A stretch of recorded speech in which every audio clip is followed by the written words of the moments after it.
Assalamualaikum warahmatullahi wabarakatuh. Bismillahirrahmanirrahim. Wassalatu wassalamu ala nabiyyina Muhammadin wa ala alihi wasallam. Mubarak dan semua jajaran pegawai Universitas Islam Indonesia semua yang saya hormati.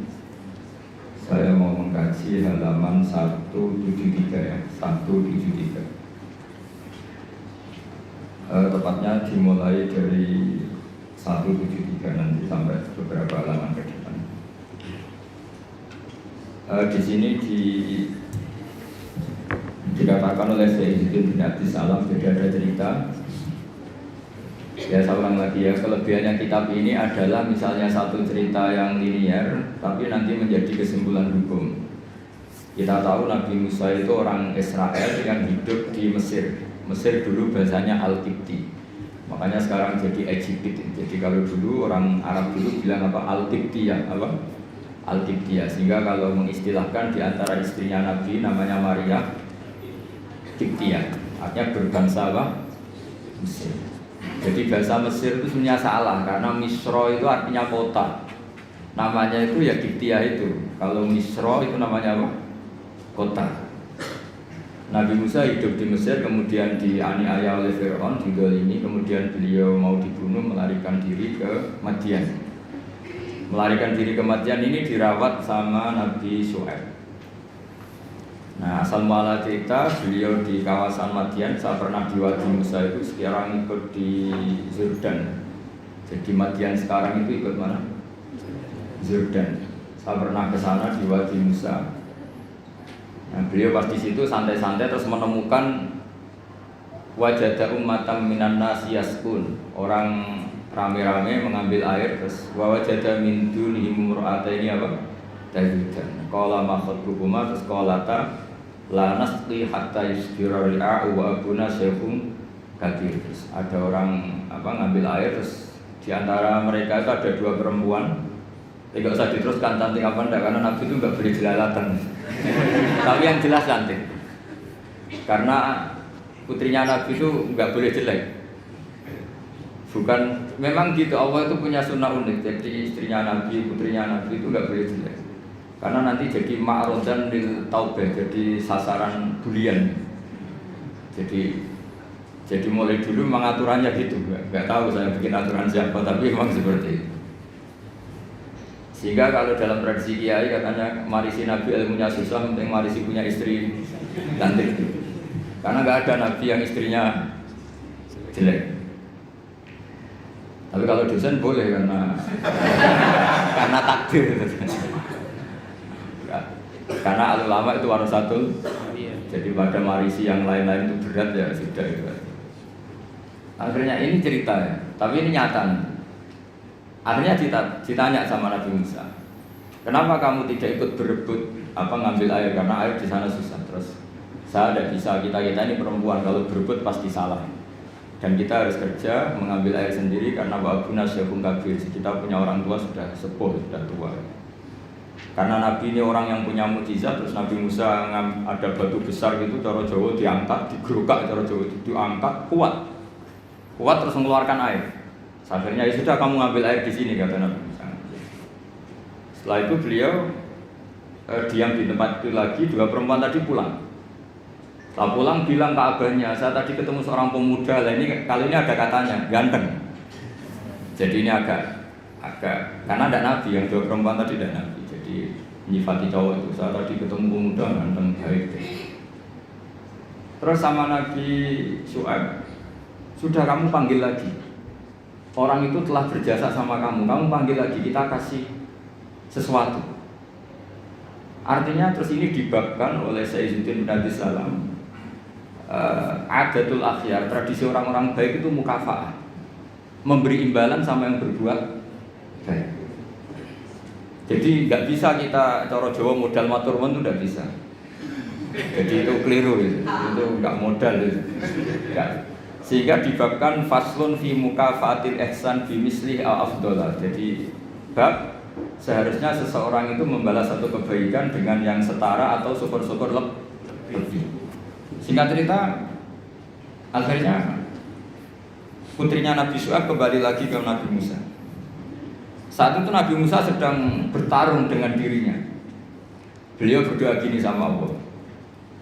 Ya Allah, saya ini orang baik. Jadi ngaku orang baik itu boleh asal baik betulan. Saya ini orang baik. Tapi saya ini butuh sesuatu. Tapi kalau saya minta sama yang saya kasih upah itu nggak baik karena saya nanti tidak ikhlas. Tapi nyatanya saya butuh. Pas bergumam begitu, putrinya datang terus bilang inna abi yad'uka liyajziyaka ajra ma saqaita lana. Jadi apa? Lebih vulgar. Jadi ini tradisi Nabi sama ndak itu beda. Saya ulang lagi ini sambil latihan bahasa Arab sama latihan filsafatnya orang-orang baik. Putrinya Nabi Syuaib itu tidak Nabi, sehingga kalau ngedikan lebih kasar. Bapak saya mengundang kamu supaya memberi upah atas apa yang pernah kamu lakukan. Jadi ada kalimat ajroma saqaitalan. Pakai kata ajrum, ujrum, upah. Padahal Nabi Syuaib tidak mengajarkan seperti itu. Setelah diceritain putrinya, tolong orang itu panggil. Saya ingin mukafa'ah, saya ingin membalas jasa. Tapi oleh putrinya itu dibahasakan apa? Upah, jadi lebih kasar. Terus singkat cerita Nabi Musa ikut pulang karena beliau nggak tahu jalannya, beliau di belakang. Kata cerita itu entah kena angin entah apa, yang saya nggak pakai celana, mungkin pakai maxi atau pakai rok itu. Agak terbuka sedikit karena Nabi itu ya Nabi betul memang. Sudah, Mbak kamu jalan di belakang, nanti jalannya kamu yang mandu. Kalau saya di belakang kamu nanti tahu macam-macam. Akhirnya Nabi Musa di depan, yang putrinya Nabi Syuaib di belakang. Terus kalau kanan kirinya dipandu, ayo kiri kanan gitu, sokonya gitu. Singkat cerita sampai di rumah sudah dihidangkan makanan yang lezat, yang mewah.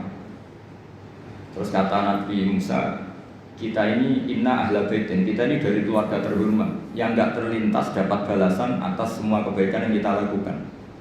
Jadi mukadimahnya sudah keren. Kita ini satu keluarga punya tradisi kalau melakukan kebaikan itu enggak ingin dapat apa? Balasan. Kata Nabi Syuaib, kita dari satu keluarga yang kalau ada orang berbuat baik itu orang atur wontok tapi menjamin. Pokoknya adu tradisi besar yang luhur tentu. Terus Nabi Musa dipaksa harus mau ikut apa? Makan jamuan. Yang mulai usir putrinya Nabi Syuaib tadi. Kata Nabi putrinya Nabi Syuaib muji-muji bahwa pemuda ini qawiyun amin, orang yang kuat karena bisa ngangkat batu besar, aminun terpercaya karena harusnya bisa melihat entah apa, entah tumit, entah apa. Itu sudah satu kemewahan. Kalau di Arab melihat gitu tuh kemewahan. Kalau di Indonesia kan enggak. Karena banyak pakai celana pendek. Jadi itu kalau di Arab. Sampai orang Arab itu kalau melihat resepsi itu senang. Padahal orangnya cadaran itu kadang hanya melihat tumit. Itu sudah mewahnya bukan main. Di sini alhamdulillah tidak mewah. Karena lebih ekstrim banyak. Akhirnya disifati amin. Terus ditanya sama bapaknya, kenapa kamu mensifati Musa itu qawi karena bisa ngangkat batu? Kenapa kamu sifati amin? Tadi dia di belakang kita karena melihat sesuatu. Tadi tumit, tadi hanya tumit. Terus minta kita di belakang. Karena Nabi Syuaib tahu arahnya putrinya itu senang, terus masyhur itu. Terus Nabi Syuaib menghentikan inni uridu an unkihaka ihtabnatayya hataini ala an tajurani sama yang hijat. Saya ingin menikahkan kamu dengan salah satu putri saya. Tapi syaratnya kamu harus mengkhidmati saya bekerja di sini minimal 8 tahun. Karena Nabi Syuaib itu pedagang, jadi kalau gratisan nggak mau. Jadi Nabi Syuaib itu ya unik.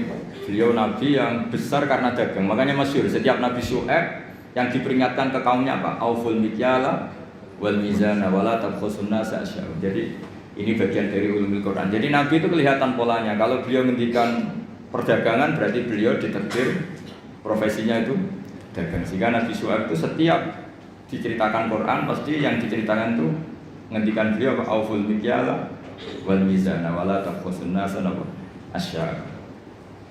Akhirnya terus di situ jadi ketentuan fikih bahwa maharnya perempuan itu tidak harus berupa materi tapi boleh profesi. Jadi Nabi Musa itu tidak punya uang karena dia posisi orang pelarian ya dari Fir'aun.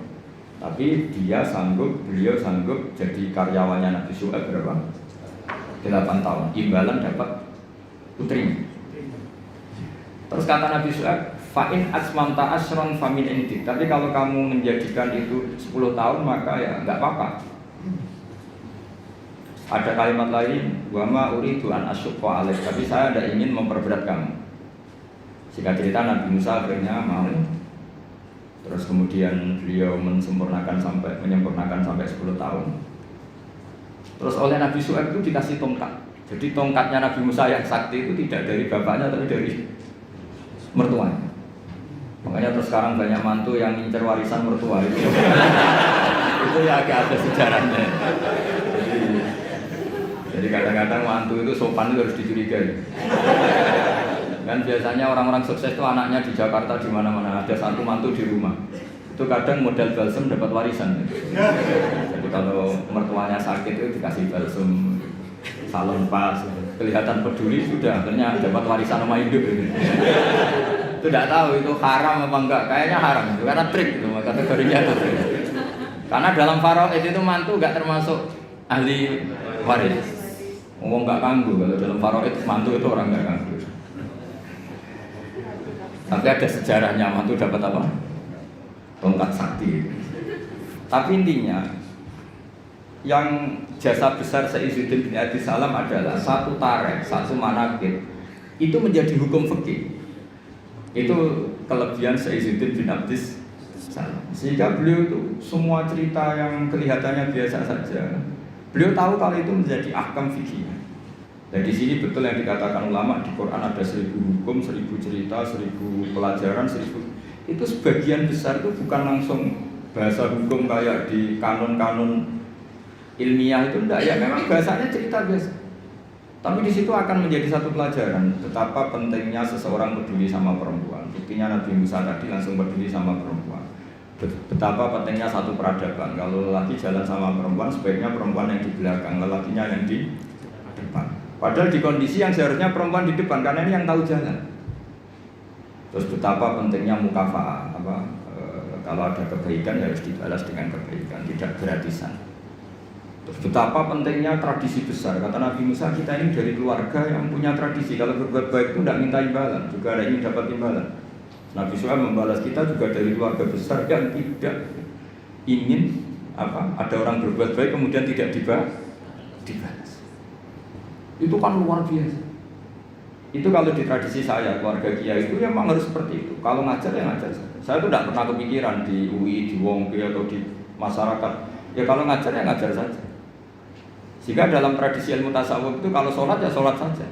Kriminal besar kalau dalam ilmu tasawuf orang sholat ingin masuk surga itu kriminal besar itu kalau dalam ilmu tasawuf. Makanya masyhur itu kan Nabi Isa disuruh sama Allah, kamu sana ke gunung sana. Pertama ketemu masyarakat yang sholat terus ibadah terus sampai kurus semua. Ditanya, kenapa kamu ibadah sampai kurus seperti ini? Karena kita ingin masuk surga. Terus kata Nabi Isa,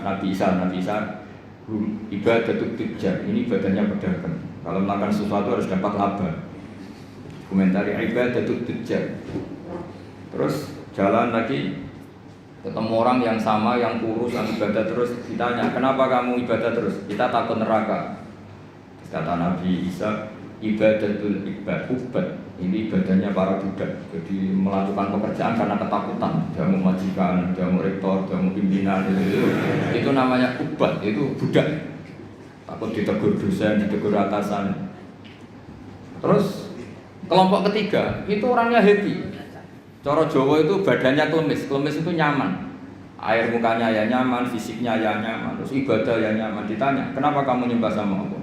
Karena rindu, karena senang. Nabi Isa ikut gabungnya itu. Ibadatul muhibbin, ibadahnya orang yang mencintai Allah. Karena sebetulnya Allah itu yang tersinggung. Masyhur itu dalam riwayat hadis qudsi Allah ngendikan gini. Ada orang soleh ibadah terus. Kenapa kamu nyembah saya? Ya karena saya ingin masuk surgamu ya Allah. Yang satu ditanya, kenapa kamu nyembah saya? Saya takut nerakamu ya Allah. Terus kata Allah, laulam akhluk jannatan wala naran alam akun ahlan an uto'a. Itu masyhur. Sama harus hafal hadis itu supaya nanti ikhlas. Ya dihafalin aja, gampang hafalannya. Laulam akhluk, andai kan saya tidak menciptakan, akhluk itu mutakalim, jannatan, saya tidak menciptakan surga wala naran dan tidak menciptakan neraka. Alam akun ahlan anu to'ah. Apa terus aku iku ora pantes mbok sembah? Gue tetap pantes Gusti. Nah itu makanya saya itu kalau ngaji di mana-mana tuh bikin analogi. Saya ini kan orang yang sering bikin analogi tentang ilmu-ilmu hakikat. Misalnya gini, sampai tak tanya, ini mic ini warnanya apa? Sampai jawab apa? Hitam kan? Minta bayaran apa enggak? Enggak kan? 1 tambah 1 itu berapa? 2. Kita biasa ikhlas mengatakan 1 tambah 1 2. Tidak bilang gini, kalau dikasih 1 juta tak jawab 2, kalau enggak tak jawab 4. Enggak begitu kan? Artinya kita sering ikhlas mengatakan 1 ditambah 1 2. Itu ikhlas sekali, enggak ada yang bayar yang jawab 2. Tapi kenapa saat Anda mengatakan Allah Tuhan juga itu hakikat, nunggu digajar surga? Itu kan kacau sekali di dalam. Kita sering ikhlas mengatakan kebenaran. Misalnya 1 tambah 1 2. Ini meja warnanya hitam. Ikhlas gak teman? Ikhlas. Tapi saat Anda mengatakan Allah itu Tuhan, minta surga. Ya tapi maklum kamu tidak usah ke sana, nanti gak jadi dosen, jadi wali, nanti repot. Nah ini cerita aja, cerita bahwa dosen juga bisa jadi wali gitu. Tapi nanti kalau latihan ya itu tadi, gak usah gaji, gak usah penghormatan, gak usah macam-macam. Bisa masalah kan, masalah di rumah maksudnya, gak masalah di kamu. Tapi itu memang latihan, ilmu itu harus dilatih. Sehingga kita ini sama Allah malu. Malunya adalah saat kita mengatakan 1 tambah 1 2 tidak karena upah, hanya karena ingin kita ngomong hakikat. Hakikatnya memang 1 tambah 1 2. Nah Allah itu hakikatnya Tuhan. Di mana-mana Tuhan itu ya layak disembah. Makanya kata Allah, andai kan saya tidak menciptakan surga atau neraka, apa lalu kamu tidak nyembah saya? Bisa saja orang ini jawab, ya enggak lah Gusti, rugi ngapain kan, ini kan masalah gitu. Makanya sebetulnya Allah itu tersinggung sama orang-orang yang nyembah karena surga atau karena. Tapi karena Allah itu zat yang baik, meskipun tersinggung itu ya baik-baik saja. Ini bedanya Allah sama makhluk. Artinya Allah itu zat yang sangat Rahman, sangat Ghafur. Meskipun tersinggung itu ya nggak apa-apa, tetap mengapresiasi ibadahnya orang-orang, kemudian diberi pahala apa? Maka dalam cerita-cerita sufi itu masyhur itu. Suatu saat Rabi Adawiyah itu bawa api, bawa oncor. Kalau dulu itu oncor. Ngerti nggak apa? Obor itu. Yang satu bawa air 1 gelas. Ditanya, kamu mau kemana? Mau membakar surga dan memadamkan neraka. Terus kenapa ya? Doanya Rabi'ah yang paling masyhur gitu. Ya Allah, jika saya menyembah Engkau karena ingin masuk surga, haramkan saya selamanya tidak akan masuk. Dan jika saya menyembah Engkau karena takut neraka, neraka akan saya isi sendiri, tidak usah diisi yang lain, saya saja. Karena ini sudah ilah dari jatil hakikat. Kalau kita bisa mengatakan 1 tambah 1 2 itu ikhlas tanpa presentasi apapun, kenapa mengatakan Allah Tuhan nunggu digaji surga? Jangan-jangan di hati kita kalau nggak ada surga kita tidak mengatakan Allah itu Tuhan. Jangan-jangan kalau kita tidak jadi dosen UI tidak peduli sama perjalanannya Islam di Indonesia. Jangan-jangan kalau saya nggak dikiaikan di UI saya tidak peduli sama perjalanan Islam di Indonesia. Itu kan lama-lama gitu. Saya senyum karena profesi saya pramugari. Di rumah kan tidak pramugari lagi, maka nggak perlu senyum. Kasihan suaminya tuh. Maka bahaya sekali kalau seperti itu. Dosen di kampus pengajar, di rumah tidak pengajar tapi penghajar. Itu nggak boleh seperti itu. Kalau dosen di kampus harus dosen di rumah. Kalau senyum di pesawat harus senyum di rumah karena senyum itu kebaikan. Kalau di pesawat baik ya di rumah baik. Ngajar itu kebaikan. Kalau di kampus baik ya di rumah. Allah itu Tuhan, di mana-mana Tuhan, kapanpun sebagai Tuhan. Nah, di sini ini pentingnya ilmu. Makanya di Quran, ini kembali lagi ke ulumul Quran. Kalimat fattakun naro itu dengan fattakuni itu banyak fattakuni sebetulnya. Karena kalau fattakuni itu ilmu hakikat. Jadi fattaku mongko wedya sira kabeh ning ingsun, kamu takutkan saya, takutlah kepada saya. Ya ulil albab, kalau kamu punya akal. Jadi orang yang punya akal takutnya sama Allah, bukan takut sama neraka. Makanya dalam cerita itu pernah Sayyidina Ali itu di satu masjid mubalignya atau penceramahnya itu cerita neraka. Serunya bukan main. Neraka itu gini. Memang neraka itu seru betul. Benda dimasukkan neraka itu jatuh sampai Qa'ri Jahannam paling bawah itu nunggu 70 tahun. Bisa dibayangkan kalau kita masuk ke sana itu naiknya kayak apa itu susahnya. benda yang dimasukkan ke neraka dijatuhkan itu sampai bawah itu nunggu berapa? Bisa kamu bayangkan kedalamannya neraka itu menghabiskan meteran berat. Benda dijatuhkan ke neraka itu sampai bawah nunggu berapa? Wah enggak apa ya? Wah semua cerita neraka sehingga hadirin tuh nangis semua.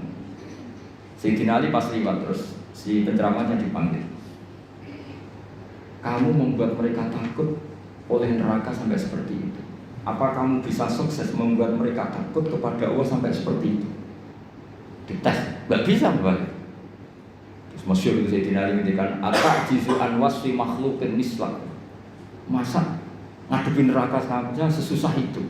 Apapun topnya neraka itu makhluk, sesuatu yang diciptakan Allah. Harusnya kamu lebih takut sama Allah.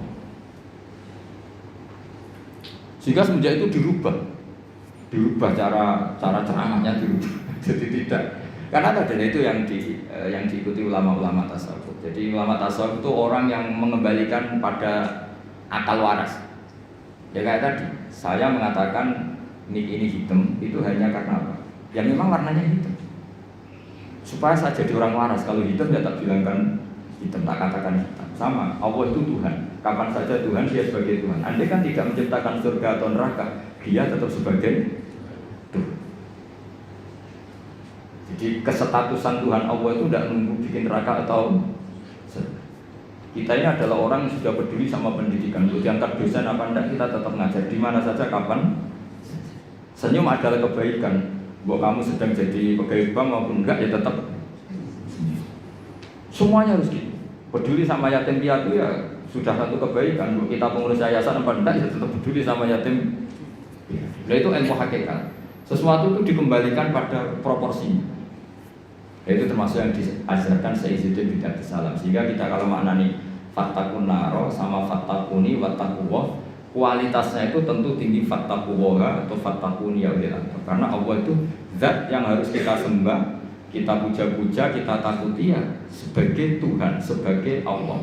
Bukan nunggu karena Allah bikin surga atau neraka. Itu dalam ilmu tasawuf. Tentu kita ada mungkin kelasnya tidak sampai seperti itu. Dan tidak perlu seperti itu nanti. Sehingga terus ibadah yang ingin masuk surga itu disebut ibadah tujar. Apa? Ibadahnya para apa? Pedagang. Jadi harus ada untungnya. Jadi Allah buat jadi mitra dagang. Itu sopan nggak kira-kira? Ya Allah tak sembah loh, tapi ada syaratnya. Apa? Ya saya harus masukkan ke surga. Kata Allah kalau nyembahnya tidak benar tak kurangi. Ternyata poin kamu tak. Ya nanti kan jadi panjang, apa? Makanya masyhur itu ada guyonan, ini guyonan sufi tapi nyata. Ada orang nggak pernah maksiat, nggak pernah apa-apa gitu. Toat terus nggak pernah maksiat, masuk surga. Ditanya, kenapa kamu masuk surga? Karena saya tidak pernah maksiat terus ditoat terus. Ya oke, kamu di surga. Umur kamu berapa? 80 tahun. Oke, kamu di surga 80 tahun. Protes orangnya. Ya Allah, ibadah saya katanya surga itu selamanya. Kenapa 80 tahun? Kan kata kamu masuk surganya karena amal kamu kan. Kamu amalnya hanya 80 tahun, ya surganya 80 tahun. Yang abadi itu fadl saya, anugerah saya. Akhirnya ya sudah Gusti saya masuk surga karena fadl kamu, karena tidak jadi sudah karena kamu. Artinya kalau kamu nyembah Allah karena ingin masuk surga, kemudian ibadah kamu konversi jadi surga, itu berdurasi. Ya harusnya sholat seperti itu pahalanya hanya sekian, sudah sekian saja. Makanya orang-orang tasawuf itu takut kalau ibadahnya seperti itu. Makanya orang tasawuf itu ikutnya ya walladzina amanu asyaddu hubbal lillah. Orang-orang yang mukmin itu harus sangat mencintai Allah. Ya ibarat gini tuh. Bapak-bapak yang enggak punya wanita lain atau enggak goda wanita lain itu ada yang karena takut, ada yang karena cinta. Keren mana? Kalau karena takut sekali enggak konangan itu ya sudah lampu merah. Tapi kalau karena cinta, konangan ya tetap enggak macam-macam itu. Nah itu orang-orang tasawuf, orang yang sangat mengagumi fitrah salimah, bahwa kita menyembah Allah ya karena dia sebagai Tuhan, bukan karena dia menciptakan surga atau apa. Nah, itu bedanya. Makanya Nabi Musa tadi kembali ke ikhlas. Nabi Musa melakukan kebaikan sama putrinya Nabi Syuaib itu ikhlas. Nabi Syuaib memberi hidangan sama Nabi Musa juga apa? Yang putrinya yang agak banyak kepentingan tadi. Ini orang ganteng, kalau mereka orang lain gimana ini? Akhirnya Nabi Suhaib ya sudah daripada gitu terus ini ya saya teruskan. Jadi ini faslun fi mukafatil ihsan bimisli al-afdal. Pakai cerita qala inna abi yad'uka liyajziyaka ajrama saqaita. Terus cerita kedua ketika Nabi Ibrahim dapat tamu para malaikat ngendikan qalu salama. Terus Nabi Ibrahim jawab qala salam. Jadi yang agak aneh tapi diberi saja. Wastaqrada Rasulullah sallallahu alaihi wasallam dzikron wa radda ziyadatan faqala khairukum ahsanukum qadran. Jadi Nabi itu pernah berhutang, kira-kira kalau di Indonesia itu ya hutang anaknya sapi loh bahasa Indonesia. Pedet. Masa bahasa Indonesia pedet? Apa? Anak sapi. Wah, alasan Nabi itu kira-kira kalau di Indonesia itu ya hutang anak sapi. Pedet itu. Tapi pas membayar pakai sapi. Sapi ini jangan dipakai alasan rentenir. Terus sahabat ada yang protes, ya Rasulullah, engkau kan hanya punya hutang apa? Anak sapi ya, atau pedet tadi. Kenapa bayarnya pakai sapi? Terus Nabi ngendikan khairukum ahsanukum qadha. Yang terbaik dari kalian adalah saat bayar itu lebih. Nah, ini yang masalah ini, makanya ini saya bilang ini masalah. Kata guru saya, kata Mbah Mun, kata bapak saya, Islam itu ngaramno riba tapi yo ngaramno medhit gitu. Lah orang-orang soleh sok ngaramno riba itu mau ngaramno riba tapi enggak ngaramno medhit. Sebenarnya yang diharamkan Islam itu dua, riba yang haram, medhit yang haram. Ya. Sudah ini enggak usah didalam-dalamkan nanti jadi fitnah. Jadi yang diharamkan Islam itu dua sekaligus, apa? Riba yang haram, pikir juga. Coba sampean bayangkan, misalnya saya punya utang sampean 10 juta. Harusnya Januari kemarin harusnya sudah lunas sampai Februari. Jakarta ke sini naik pesawat, Nabi saya nelpon ya pakai pulsa. Kirim utusan ya pakai utusan dan bayar. Setelah itu saya nyaur 10 juta pas. Padahal nagihnya dia ke saya sudah menghabiskan tiket. Berapa? Tapi sampean bisa menilai salahnya sendiri nagih, wah ya repot kalau gitu. Sampai nagih itu ya karena ngelangkai apa? Janji. Pertanyaannya adalah kalau kamu nyaur pas 10 juta itu kerugiannya kan banyak. Tapi kalau kita mengatakan wajib nyaur plus uang kerugiannya, kita nanti mensyariatkan. Makanya sebetulnya Islam itu tadi ya mengharamkan riba, tapi yang mengharamkan medhit itu fikir. Itu aja gak usah diteruskan nanti jadi fitnah. Tapi yang jelas Rasulullah itu pernah hutang apa? Medhit, nyaurnya sapi. Ketika ditanya jawabnya Nabi, khairukum ahsanukum qadha. Yang terbaik dari kalian adalah saat nyaur dikasih. Karena saya jadi kiai itu paling pusing ngadepi itu, paling pusing. Biasanya kalau orang-orang kampung saat rukun itu kan ponakannya khitanan atau kawin nikah itu kan dibiayai pastinya. Biasanya dijualkan sapi atau apa. Zaman itu tahun 70. Itu harganya sapi itu baru 3.000. Setelah 2005 alhamdulillah tukaran bentrok ya. Waktunya kan ditagih, namanya tukaran ditagih. Yang utang itu senengannya, pasti aku mau lompat 3.000, saya tak sahur 3.000. 3.000 itu ada dapat cilok. Lah yang utangi itu ingetnya itu pas itu jual apa? Sapi ya, dibayar sapi. Dan akhirnya kita sebagai kiai kan bingung, tidak ikut makan uangnya tapi harus jawab. Terus saya jawab gini, andaikan saya jawab langsung putus enggak Pak? Kalau langsung putus tak jawab, kalau enggak mau saya. Kan rugi jadi kiai kan ternyata enggak final kan enggak keren. Enggak Gus, kalau sekali jiran jawab kita taslim, kita menerima. Ya sudah kata saya, bayarnya sapi saja. Dulu ya bayarnya sapi saja, saya tidak mau jutaan. Tapi ternyata yang ngutangi berengkel. Loh sapinya itu andaikan masih itu anak cucunya sudah bayar. Wah repot kalau gini. Jadi dia nggak mau dibayar satu sapi, harus plus anak cucunya. Apalagi kalau sapinya sering selingkuh, anaknya. Tapi yang utang itu tidak kalah pinternya. Iku nak urip sapi mula, nak mati.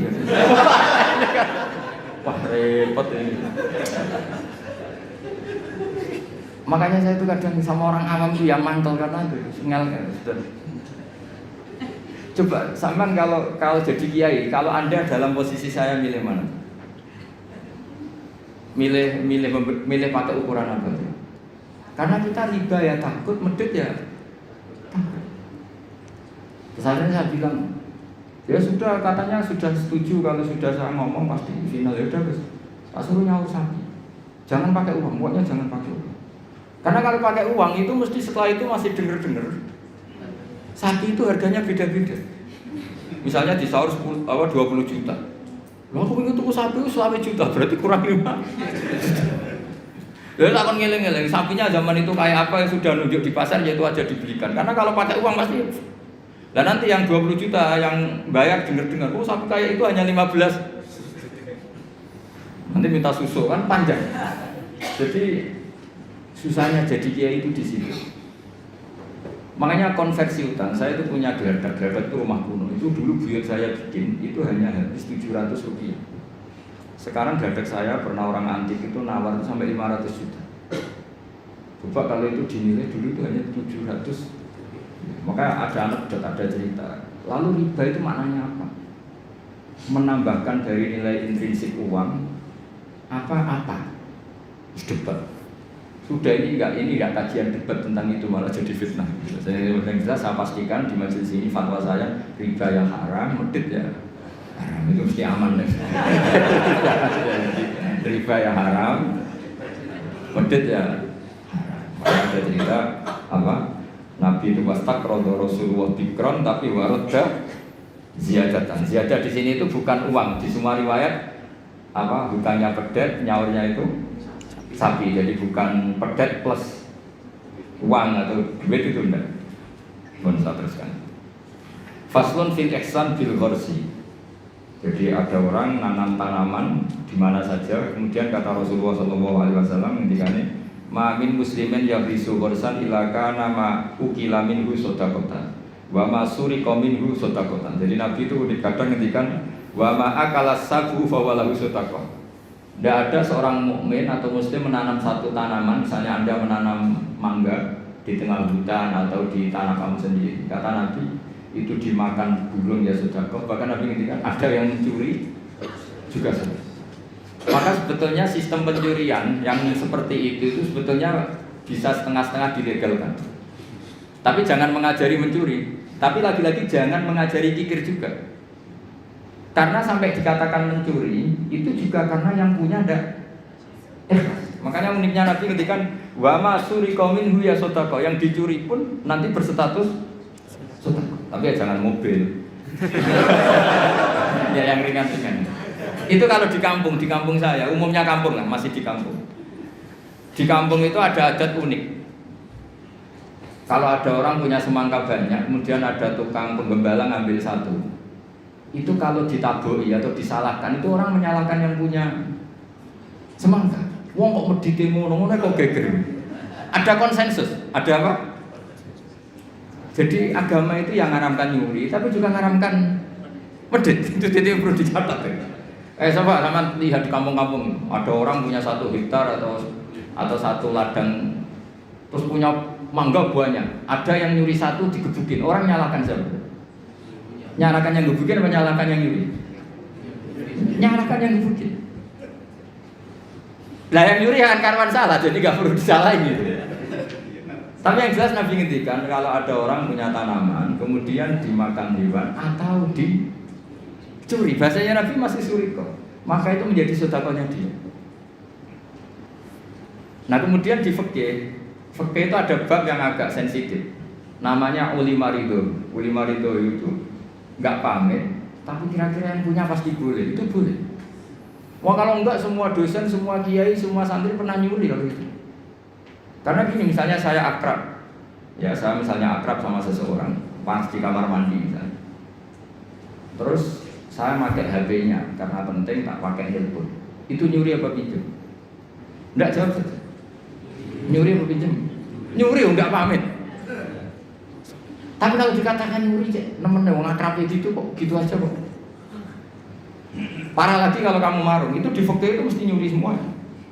Coba kamu ke warung, terus ada gedang goreng di situ kamu makan. Coba itu apa? Nyuri apa enggak? Dikatakan nyuri itu di depan umum. Dikatakan beli wong belum kamu bayar. Dikatakan tamu wong itu warung kok tamu. Jadi di fikih itu didiskusikan seperti itu. Nah, kalau dikatakan Ya coba itu status kamu makan itu apa coba? Ketika Anda makan statusnya apa? Nyuri kan, kalau kebetulan bakulnya pas ke dalam. Loh nyatanya ada yang nyuri juga, habis 3 bilang 2. Coba seperti itu. Nah di fikih itu sampai jadi debat itu. Jadi perdebatan seru itu. Namanya bek mu'atoh. Fikih itu bakas bek apa? Mu'atoh. Bek mu'atoh itu tidak ada ijab qabul, tapi secara adat seperti itu. Ya saya ulang lagi, gak ada ijab qabul tapi secara adat seperti itu. Akhirnya kita ngambil gedang goreng sampai 5. Nanti kelihatan nggak benernya begini, kita punya asumsi, punya estimasi harganya per satu itu 1.000. Ternyata sama bakulnya bilang 5 berarti misalnya 10.000 apa? Kita akan estimasinya 1.000, ternyata diregani 2.000. Kita akan kaget. Jadi lalu pertanyaannya, fikih itu menjawab, lalu yang kita ikuti dengan jadi hakim itu kata baik, penjual apa pembeli? Kita harus sepakat pembeli karena dia yang punya. Dan kamu tidak dimasukkan jual beli tapi ifsad, merusak harta orang lain tidak pamit, maka kamu diberi sanksi, harganya mahal. Jadi sebenarnya kalau di fikih ade kan penjualnya bilang harganya 100.000, itu di hakim harus menang yang penjual. Karena kamu merusak harta orang lain tanpa pamit. Jadi akadnya bukan jual beli tapi merusak hak orang lain. Maka itu kalau di persidangan dimenangkan penjual karena pemilik. Ya terserah saya, yang punya saya. Mau apa kalau kamu? Kamu aja selonang-selonong apa? Makan yang nyuruh. Makanya saya pernah kenal sama Kiai Jawa Timur, itu orangnya khusyuk. Itu kalau marun itu sampai bakalnya mantel. Teman saya mondok. Bu, niki gedang goreng begini pinten. 1.000 dek, niki dibayari 1.000, baru dimakan. Masih di tempat itu dia kepengen lagi, akad lagi. Bu, niki pinten. Ini tela goreng, harganya pinten 1.500, dibayar lagi. Saking ininya akadnya itu jelas. Lama-lama anak itu tiap marung, dia cuma marung rene ngel-ngel wong. Jadi kadang orang bener itu yang repot gitu. Orang bener itu kadang yang repot, tapi itu memang bener betul. Nah, makanya di fikih itu ada bab namanya bab olimar itu. Di kampung itu kalau ada orang punya semangka 1 hektar atau punya pohon mangga, kok orang ngambil 1 pamit itu mesti dimarahin kalau orangnya dermawan. Cung ngono ya kok pamit. Kena buta yang berjubuk. Makanya saya katakan nyolong ya haram, tapi medit juga. Ya itu aja Gus, nggak usah terus berarti Gus Pak ngalalkan nyolong ya enggak. Kamu itu nyimpulkan sekacau itu ya enggak seperti itu. Tapi ini saya hanya maknani hadis. Kenapa Nabi ngendikan wa masuri qaumin husataqa, yang dicuri pun berstatus sedekah, karena bahasa nyuri itu bahasa yang sudah ngekor. Dikatakan nyuri karena nyatanya tidak pamit. Dikatakan sedekah nyatanya yang punya ikhlas. Ini kan dua bahasa paradok. Wong nyuri kok distatuskan sedekah. Dari definisi nyuri ya memang nyuri enggak pamit. Tapi dari nyatanya halal karena yang punya ridho namanya sedekah. Kamu milih mana? Bahasa nyuri apa sedekah? Ya nyurinya ya ada. Sedekahnya juga ada. Ini jelas, ini hadis sahih. Wa ma suriqa minhu sedekah. Terus wa ma akalas sabu fa walau sedekah. Misalnya yang makan itu burung atau apa ya juga jadi sedekahnya dia. Makanya di fikih bab paling sulit namanya bab mu'atoh. Itu perdebatan Imam Syafi'i dan Abu Hanifah. Mu'atoh itu adalah satu akad jual beli yang ditentukan oleh adat. Tidak ada ijab qabul. Ya itu tadi kayak orang marun tadi. Orang marun lalu makan gedang goreng itu statusnya apa? Atau naik bis. Sama kan nggak pernah kepikiran, karena sama nggak pernah mengkaji fikih serius. Yang kepikiran ya kita ini yang mengkaji fikih. Coba saya naik bis, biasanya saya kalau dari Jogja sering bis dari Semarang sampai Pandangan, sampai rumah saya itu Pandangan 4 jam dari Semarang. Jadi kalau saya ngajar ke sini itu 8 jam. Jadi kalau sampai tidak pintar ya kebangetan 8 jam. Coba sampai sekarang misalnya saya mau ke Jakarta, ada bis tak stop, berhenti kan, terus saya naik. Setelah 100 kilo atau 50 kilo baru ada tarikan uang, bayarnya sekian. Lalu sebelum Anda bayar tas punya apa? Pinjem apa gasap? Nggak pinjem apa gasap? Dikatakan gasap kan ya, supirnya yang berhenti. Terus dikatakan pinjem, nyatanya nanti disuruh bayar. Dikatakan bayar di durasi waktu itu belum bayar. Statusnya apa itu?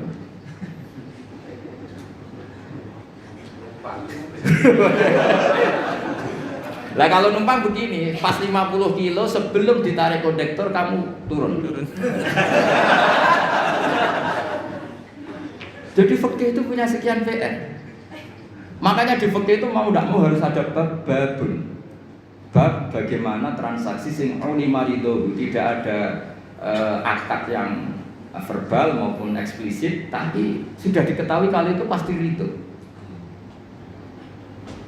Ya kayak tadi, namanya bakul, ada orang makan gedang goreng itu ya seneng karena dianggap aset, dianggap kepayan. Tapi yang makan ini masalahnya punya estimasi, yang mulai masalah kan punya estimasi. Kemudian nak sanggup pas 2.000 gitu, ternyata di luar dugaan harganya 5.000.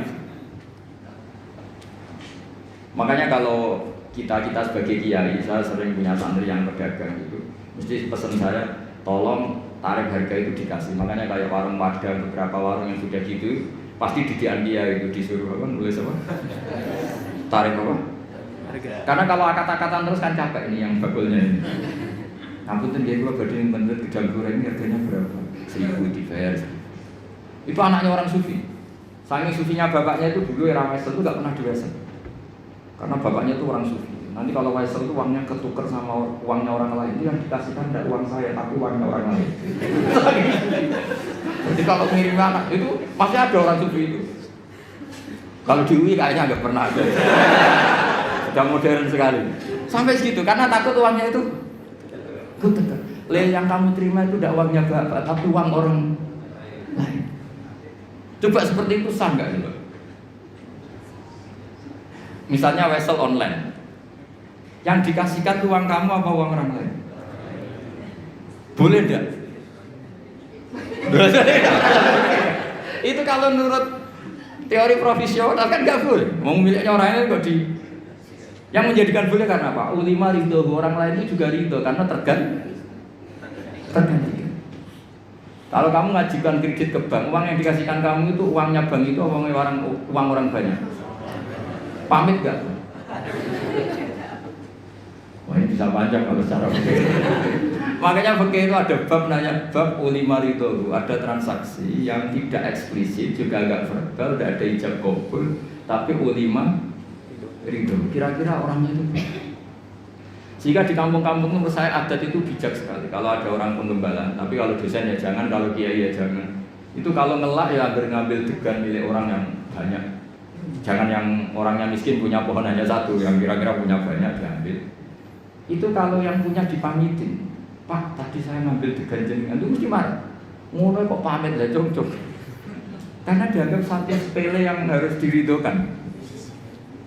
Akhirnya gara-gara pernah satu itu gak perlu pamit, yang lainnya ikut-ikutan. Lah yang mulai banyak itu yang loh kok tak akeh gitu. Jadi kalau 1-2 kan dimaklumi. Makanya kalau di dunia kiai, ini kisah nyata ya. Ini bukan anekdot kisahnya. Ada kiai sufi. Kebetulan ini saya kenal orang ini karena masih keluarga. Orangnya sufi sekali. Itu punya pondok, pondoknya itu model pondok yang berkah gitu. Yang nyantri orang-orang Madura. Itu kalau ayamnya kiainya makan, itu kalau santri makan kan di Nampanan. Itu Pak Rektor tahu karena pernah mondok. Di Nampanan Pak Rektor. Pak Rektor itu temennya itu murid saya. Ngajinya di Kudus. Itu dulu pakai nampan. Itu ayamnya datang Pak Rektor itu nggak berani busa karena ayamnya kiai. Padahal sudah dinampan tinggal makan. Ya semuanya nunggu. Wah, ayamnya dapet, dihabisin aja. Kiainya tahu karena kiainya orang sufi terus bikin gini. Ya wes dong, nak ayam saya makan makanan kamu halal. Seneng. Terus digasang sama santri-santri. Jadi kalau jam makan disengajakan gitu biar ayamnya pada datang terus ditutup disembelih. Maka kebaikan itu kadang punya efek keburukan tadi. Satu orang dikasih ridho, ya sudah tuh degan satu nggak apa-apa, semuanya ikut. Karena ngasih tahu ternyata Pak Kaji itu nggak apa-apa, kalau mau ngambil aja. Singkat cerita suatu saat yang makan itu bukan ayam tapi kambing. Akhirnya pikirannya santri tadi itu masuk ilmu yang definisi yang pertama, berarti halal juga. Disembelih kambing bukan ayam lagi, ini sudah kambing. Nah setelah kambingnya hilang Pak Yai tadi mau ngaji gini, beliau datang ke majelis tapi tidak ngomong sama sekali. Kelihatan emosi, menahan emosi. Santri diem semua, takut semua. Terus ada santri cerdas, ini sudah di majelis kok tidak ngajar, nggak ngomong, nggak marah tapi cuma diem, ngempet emosi. Wal kadhimin al itu kira-kira. Yang di belakang tahu ini pasti urusan kambing. Yai, jangan marah karena kambing ya. Kiainya ya cerdas langsung bilang, yo kegedean aja. Maksudnya itu. Jadi yang belakang itu langsung bilang, Yai katanya yang makan makanannya santri itu halal. Nah kambing Pak Kiai makan makanan santri maka halal. Yo nak pedes kegedean aja. Kalau kambing itu ya kebesaran itu maksudnya. Nah cerita di kampung juga seperti itu. Ketika satu degan itu dimaklumi, orang itu kadang ngambil 10 dijual. Oh, itu kebanyakan ya berarti. Nah makanya di fikih itu hebat. Makanya Imam Abu Hanifah mengesahkan beul mu'atoh. Mu'atoh itu ulung-ulungan. Jadi tidak ada akad. Makanya kalau seperti penjualan online atau yang pakai apa terus uang ngambil sendiri, ngambil kembalian sendiri, itu repot kita sesat. Makanya fikih menyediakan banyak jualan yang seperti di kampus-kampus seperti SD. Kalau bapaknya pas pulang, anak ngambil sendiri, nanti ngambil susu kembalian sendiri. Itu menurut Abu Hanifah sah, dimasukkan bab mu'atoh, melebu berdefinisi aulima ridho. Karena kalau kita sebagai teman akrab, misalnya di kamar mandi ditotok-totok, aku pinjam HP-nya, mesti tersinggung ngono ae kok. Paham ya? Pinjam pulpen. Sebenarnya pinjam pulpen itu haram. Yang namanya pinjam itu sesuatunya utuh. Kalau pinjam pulpen kalau enggak itu mansinya. Pinjam HP, pulsanya kalau kan. Kalau nurutin gitu, wah kita dosa terus. Mau pinjem kok ada yang apa? Berkurang. Definisi isti'arah atau arah itu maaf bakoi ini sesuatunya masih utuh. Coba saya pinjem mau ke kamar belakang, airnya terkapur, terkurangi enggak? Tapi masa redaksi saya pinjem kamar mandinya, minta airnya. Itu kok mesti saya berbuat tersinggung. Kok segitunya itu? Maka lagi-lagi tadi nyolong ya tetap haram, tapi medit. Jadi kira-kira kalau Nabi masih sugeng, kok ada orang nyolong pelem, cuma aja nyolong. Tapi kalau yang punya marah, cuma aja medit, kira-kira gitu. Jadi nasihatnya kira-kira gitu. Jadi yang nyolong ya dididik, yang medit juga dididik. Ini jelas hadisnya apa? Wa masuri qaminhu apa? Sodakotun wa ma'akala sabu fawalahu sodakot. Terus baru ya seterusnya mau kembali ya. Baik, jazakumullah khairan. Mungkin di sini ada 2 atau 3 pertanyaan. 2 aja kalau 3 banyak. 2 pertanyaan mungkin dari Bapak Ibu yang bertanya. 1 dari Ibu mungkin.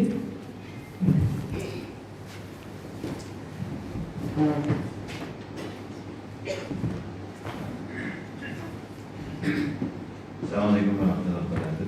Assalamualaikum. Terima kasih makanya menarik tadi yang saya bilang Gus. Saya teringat ini Gus terkait dengan pamrih itu sebenarnya boleh atau tidak. Jadi kalau kita melakukan sesuatu biasanya selalunya ada pamrih. Yeah. Apakah termasuk juga pamrih untuk mendapatkan itu Allah begitu? Itulah tadi yang disampaikan Gus. Oh iya. Terima kasih. Assalamualaikum warahmatullahi wabarakatuh. Waalaikumsalam. Langsung aja, langsung 2 aja. Yang kedua. Yang kedua ada? Ya, kalau 1 bagus. Ada Gus. Oh iya.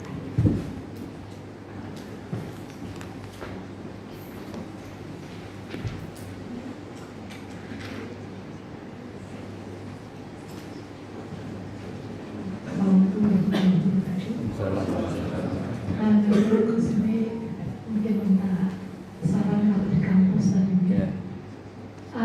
Ketika kita menggunakan barang-barang kampus atas sengaja atau tidak itu, Yeah. tapi kira-kira apa perlu akad juga? Nah, ya makanya itu. Mungkin sengaja nggak pasca atau Ternyata terusik juga.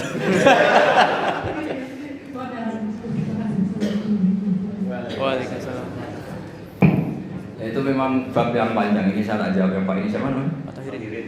Begini ya, kalau untuk daftar jadi wali seperti itu masalah besar. Tapi kalau tidak wali tidak apa-apa. Memang ayatnya jelas tuh ya. Banyak yang hafal mungkin ya. Ya ayyuhal muddatsir qum fa'anzir wa rabbaka fakabbir wa thiyabaka fatahhir wa rujza fahjur. Terus ditutup wala tamnun tastakbir. Itu semua ahli tafsir kalau maknanya gini. Wala tamnun lan ojo ngekeki sira Muhammad. Kamu jangan pernah memberi orang lain tastakbiru hale arep-arep untuk luwih akeh sira. Dari kata-kata kafir berhubung kena sin ditolak terus astaghfiru minta ampun, berarti astaghfiru minta lebih banyak. Jadi kamu jangan pernah memberi orang lain dengan harapan dapat lebih banyak. Itu semua ulama berdebat. Ada mengatakan itu khusus nabi dan para wali. Itu enggak etis kalau seorang nabi, seorang wali ngasih orang kok enggak ikhlas. Tapi kalau orang kebanyakan ya kalau ada acara resepsi kan buuh, kalau nanti punya acara enggak dibuih kan ya padahal tak tekani terus gak tertekuk. Ya karena kita ini manusia biasa lah, mesti biasanya ya gitu loh. Sering dipinjemin sepeda motor orang lain, ketika terus kita pinjam gak boleh, mesti butuhnya kan, padahal pas pinjam sering tak pinjemin, kenapa sekarang enggak. Jadi itu ada yang mengatakan, ya kalau enggak wali ya boleh lah.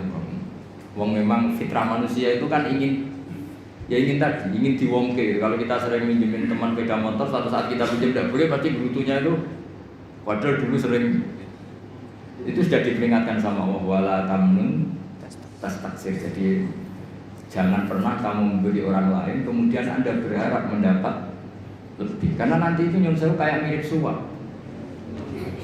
Ya, misalnya kita ngasih pejabat tertentu atau yang punya otoritas tertentu, kemudian kita hanya ngasih 10 juta inginnya dapat pegawai tetap misalnya, atau ingin jadi pejabat tertentu. Itu kan memberi dengan. Kalau yang seperti itu sudah mirip suap. Tapi yang repot kan yang masalah adat istiadat kayak ya buah, kalau di Jawa itu bilang buah. Kalau ada resepsi kita datang. Tapi nyatanya kalau kita punya acara dia ada datang kan kelihatan aslinya. Yang dulu katanya sok ikhlas ternyata kalau nggak dibalas kunjungan juga enggak. Karena sama tanya hukumnya pamrih boleh enggak? Ya untuk orang kebanyakan boleh. Tapi yang sudah latihan jadi wali jangan. Nah pertanyaan ibu tadi begini, itu banyak yang tersinggung, tapi ini hukum ya dia sudah biasa saja, biasa. Itu pengurus masjid di daerah saya itu sering curhat sama saya. Masjid sekarang kan bagus-bagus, termasuk toiletnya kan bagus. Itu banyak orang kampung yang toiletnya di rumah itu jelek atau memang nggak punya. Itu ke masjid benda ingin missing. Jadi kebeletnya di rumah lari ke masjid, karena masjidnya menyediakan toiletnya. Yang parah lagi, kalau tidur sekarang di masjid, ini yang cerita takmir, ya, takmirnya kan sebagian santri saya cerita, itu masjid di daerah-daerah Pantura. Dulu kalau tidur habis zuhur itu di rumah, setelah masjid itu ada AC-nya, terus ada kipas anginnya. Lalu lucunya kalau mau pertemuan sama mitra bisnisnya atau keluarga, kok ketemu di masjid? Nyalain AC, diskusi panjang lebar, karena di rumah sumpah. Selain sumpah nggak ada AC-nya, ini kalau ada istri marah kan parah lagi. Panas dua-duanya suasana. Sehingga sekarang jadi adat istiadat. Santri sama santri kalau ingin ketemu, pebisnis sama pebisnis kalau ingin ketemu juga di masjid. Nggak takut istri, diskusi enak, ada AC-nya, kalau butuh kamar mandi ya. Itu hukumnya gimana? Kampus juga gitu.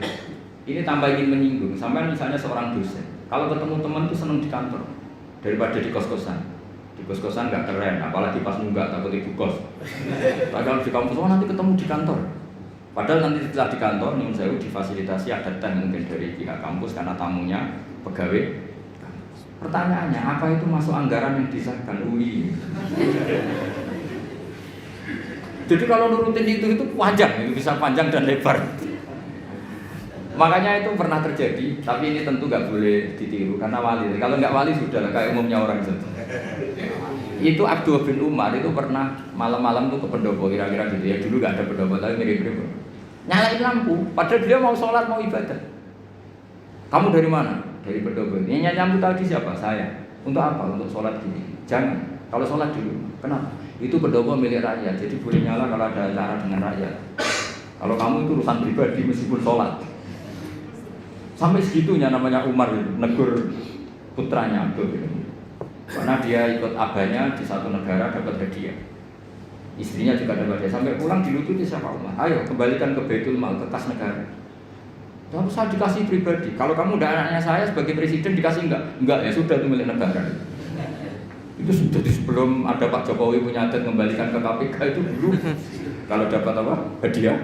Itu dulu pertama itu melakukan itu Umar.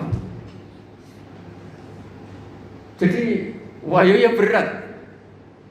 Makanya terus ada etika bersama, misalnya mobil kampus ya kalau dipakai acara keluarga yang mencolok jangan. Jadi kalau deket-deket misalnya rektor atau dekan diundang keluarganya 7 kilo, masa pakai mobil kampus nggak boleh. Tapi kalau sampai Rio ya keterlaluan keluarga kan. Ya pokoknya tanya nurani lah, kira-kira itu menurut adat dimaafkan apa? Saya misalnya dapat mobil inventaris, kalau dipakai 7 kilo, 10 kilo acara keluarga yang nggak ada hubungannya dengan UI, orang itu gampang maklumi. Tapi kalau ke Rio terus pakai SPJ UI kan ya keterlaluan gitu. Jadi itu makanya Sayyidina Umar ketika ditanya, kamu ngelola harta negara, kemudian Anda menggaji diri kamu sendiri, ukurannya apa? Terus beliau baca ayat, saya, kata beliau, saya mengurus Baitul Mal sebagaimana waliul yatim mengurus Baitul Yatim. Yaitu ukurannya apa? Yang honian fal yastafif, kalau dia kaya ya cukup pakai milik pribadi, tapi wa man kana faqiran fal yakul bil ma'ruf, kalau dia fakir maka boleh Jadi itu ukurannya enggak ada, itu enggak hanya di kampus Bu, di pondok ya saya ngalami seperti itu. Yang namanya pondok kan fasilitas pondok. Ada mobil infant. Tentu yang sering pakai itu ya keluarga kiainya, apa keponakannya, apa iparnya, apa. Tapi kiai-kiai yang sufi termasuk bapak saya itu enggak mau betul. Saya itu mulai latihan kiai itu sudah punya mobil, karena ya takut pakai mobil pondok. Karena itu yang latihan kiai-kiai yang papan atas itu, yang sufinya papan atas itu, bangun itu tiap akhir tahun itu bayar listrik. Kata beliau, anak-anakku yang ngambil listrik pondok ya bayar. Padahal pikirannya santri itu kan dipakai anaknya, gurunya itu seneng, tapi yang bayar. Bapak saya bayar, sampai sekarang ya bayar. Sama pondok saya sendiri, karena pasti anak saya pernah pakai listrik pondok, pakai fasilitas. Jadi orang karena takut tadi, ya itu tadi. Coba misalnya jenengan, makanya kalau saya ditanya gitu paling susah ya di masjid tadi. Kita melarang itu tidak mungkin, masa orang senang masjid nggak boleh. Kadang jadi kata cerita teman saya itu, kadang melayu Gus Koma, karena harus kesusunan Thailand. Tak tanya kenapa ada di rumah saja, Thailandnya jelek. Jadi masjid-masjid kampung sekarang itu kalau orang rumpi lebih betah, karena ada kipas anginnya. Jadi kalau siang nyalain kipas angin terus tidur, daripada di rumah dimarahin istri tidur di. Sekarang pertanyaannya, boleh nggak nyalain kipas angin untuk tidur? Nah kita misalnya, kalau masjid kota kan jelas ada aturan nggak boleh tidur, tapi sama jagungannya lama ketiduran. Jadi seperti itu tuh mau tidak mau. Makanya kata Abu Hanifah, fikih itu harus mengikuti mutoradil adat yang berjalan. Kan tidak lucu misalnya kita punya tamu di UI, ayo ketemunya nanti di kos saja, kan ini tidak milik saya. Orang itu tidak akan mengatakan itu sufi atau waroi, tapi muta'amid, orang yang mempersulit macam segitunya. Terus nanti misalnya saya punya tamu 5 di WIPRES, karena saya ngaturnya di WIPRES, tamu 5 terus tehnya tak gaji pakai uang saya, itu kan yang menyinggung orang banyak. Masa gitu saja diganti. Jadi itu masalah-masalah yang ya tadi, masa satu degan saja kok nyuri. Tapi ketika dihalalkan nanti terus menerus. Ya makanya itu oleh Abu Hanifah dibabkan di alam raya ini ada yang namanya mu'atok. Mu'atok itu tahu-tahu ada perilaku sosial yang secara konsensus itu orang mudah hidup, disebut ulima. Coba saya misalnya punya kursi di depan, banyak kan di jalan-jalan raya ada kursi di depan. Kamu nyetop bis duduk di situ. Terus kamu saking sufinya notok-notok yang punya rumah, tok. Ada orangnya baru di kamar mandi, baru tidur, bangun-bangun, wonten apa? Nyuwun sewu pamit jadi derek. Lenggah. Kira-kira orangnya mantel apa enggak? Karena ngel-ngel loh gitu, karena mendingan langsung duduk. Lah nanti mulai masalah gini, jebule duduknya transaksi narkoba, itu masalah. Tapi kalau sekedar duduk untuk nyetop bis atau nunggu teman, makanya Abu Hanifah ngendikan ukurannya itu adat. Makanya di fikih ada sebut al-adat muhakkamah. Adat itu juga bagian dari referensi hukum. Ya disebut apa? Al-adat. Ya Bu ya, jadi ukurannya nurani sama adat. Jadi kalau tamu 1-2 ya pakai teh kampus. Tapi kalau tamunya 1 bus ya jangan. Satu bus itu yang pegawai OB-nya juga ngal-ngal orang itu kan mesti. Ya saya kira demikian. Assalamualaikum warahmatullahi wabarakatuh.